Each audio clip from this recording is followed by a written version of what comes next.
તો નમસ્તે મિત્રો, સ્વાગત છે તમને એક નવા વિડીયોની અંદર। આજે આપણે આ વિડીયોની અંદર વાત કરવાના છીએ મિત્રો ફોનપેના એક નવા અપડેટ વિશે, જે હમણાં જ આવ્યું છે મિત્રો। તો મિત્રો આ અપડેટની અંદર આપણને ફોનપે પૈસા આપે છે। જેમ કે આપણે કોઈ વ્યક્તિ પાસેથી ઉછીના પૈસા લઈએ તો તેનું આપણે વ્યાજ ભરવાનું હોય છે। તો ફોનપે હવે નવું અપડેટ લાવ્યું છે મિત્રો।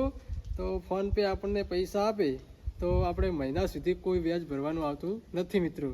અને પૈસા આપણને 25 થી 50,000 રૂપિયા આપે છે મિત્રો। તો મહિના સુધી તમે તેને રાખો તો કોઈ પણ વ્યાજ ભરવાનું આવતું નથી મિત્રો। જો મહિનાથી ઉપર થઈ જાય તો પછી વ્યાજ લાગે છે। તો આ આપણે જોવા માટે આપણે હવે આપણી મોબાઈલની સ્ક્રીન ઉપર જવાનું છે અને કઈ રીતે તે પૈસા મેળવવા એ આપણા મોબાઈલની અંદર સ્ક્રીન ઉપર જઈને તમને બતાવું મિત્રો। તો ચાલો આવી જાઓ આપણે મોબાઈલની સ્ક્રીન ઉપર।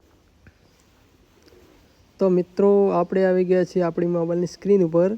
તો હવે સૌ પ્રથમ તો આપણે જવાનું છે ફોનપેની અંદર મિત્રો। તો હું ખોલી દઉં છું। અહીંયા તમારે ફોનપેમાં ફેસ આઈડી હોય તો ફેસ આઈડી અને જો ફિંગરપ્રિન્ટ હોય તો ફિંગરપ્રિન્ટ આપી અને તમારે ફોનપે ખોલી દેવાનું છે મિત્રો। પછી તમારે નીચે જવાનું છે આવી રીતે, ત્યાં તમને એક ઓપ્શન મળશે મેનેજ પેમેન્ટ મિત્રો। તો તમારે આપવાનું છે મેનેજ પેમેન્ટની સાઈડમાં વિઝ્યુઅલ ઉપર। તો તેના ઉપર ઓકે આપશો એટલે ઘણા બધા ઓપ્શન આવશે મિત્રો।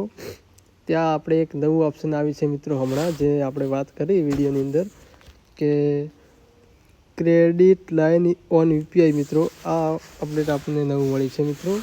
તો એના ઉપર આપણે ઓકે આપવાનું છે। ઓકે આપશો એટલે તમારે અહીંયા બધી બેંકો આવી જશે અને જે પણ બેંક સાથે નંબર લિંક છે તે અહીંયા તમને બતાવી દેશે મિત્રો। હવે તમારે અહીંયાથી જે બેંકની અંદર આપણે પૈસા લેવાના હોય એ બેંક અહીંયા સિલેક્ટ કરવાની છે મિત્રો। તો હું કરી દઉં છું સ્ટેટ બેંક ઓફ ઇન્ડિયા।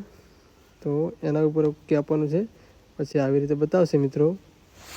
તો મિત્રો આપણને હજી આ અપડેટ લાગુ થઈ નથી, ખાલી અપડેટ જ આવ્યું છે। હજી લાગુ થવામાં થોડી વાર લાગશે, થોડા દિવસો પછી આપણને અપડેટ ચાલુ થઈ જશે મિત્રો। તો આ અપડેટ ચાલુ થાય ત્યારે આપણે એનો પણ વિડીયો બનાવશું મિત્રો કે કઈ રીતે પૈસા લેવા। તો હજી ચાલુ તો નથી થયું મિત્રો, પણ ખાલી અપડેટ હમણાં જ આવી છે મિત્રો ફોનપેની અંદર। તો ચાલુ થશે તેનો પણ આપણે વિડીયો બનાવશું। તો મિત્રો તમે સમજી ગયા હશો કે ફોનપેનું આ નવું અપડેટ હતું। તો આ અપડેટ હજી બધા લોકોની અંદર નથી આવ્યું, અમુક લોકોની અંદર જ આવ્યું છે। ધીરે ધીરે બધા લોકોની ફોનપેની અંદર આ અપડેટ લાગુ થઈ જશે મિત્રો।